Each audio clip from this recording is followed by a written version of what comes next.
Cela faisait déjà un long moment qu'ils étaient face à face. Lentement, à pas de souris, ils se rapprochaient. C'étaient deux personnes, que tout opposait, mais l'attirance se ressentait. Depuis bien trop longtemps, ils se tournaient autour, comme dans un carrousel merveilleux.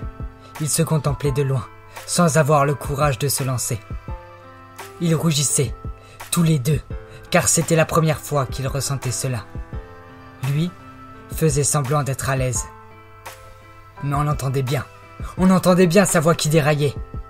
Elle ne parlait pas beaucoup. Elle avait les mains moites et ne cessait de les essuyer sur son jeans clair.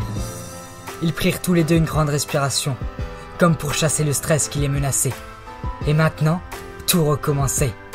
Leurs lèvres bougeaient de plus en plus et leur cœur battait plus rapidement que jamais. À vrai dire, ils s'étaient longtemps préparés et avaient un programme bien prédéfini, ancré dans leurs esprits. Ils rêvaient au Pont des Arts, lui. Quant à elle, elle songeait à la Tour Eiffel. Tous les deux aimaient les clichés. Et finalement, l'homme avait gagné. Ils se tenaient droits, deux silhouettes proches, rafraîchies par la fine pluie du mois d'avril. Lentement, leurs têtes se rapprochaient. C'est comme si la vie avait ralenti. De longues minutes coulèrent, et en une fraction de seconde, leurs lèvres étaient scellées. Ils souriaient, et toute l'inquiétude avait disparu. L'angoisse de mal agir, d'être maladroit, s'était volatilisée. C'était leur premier baiser, si fragile, si délicat. Un baiser, semblable à ceux qu'on voit entre deux enfants, tout mignons et tout timides. Un cadenas, il y avait un cadenas aussi.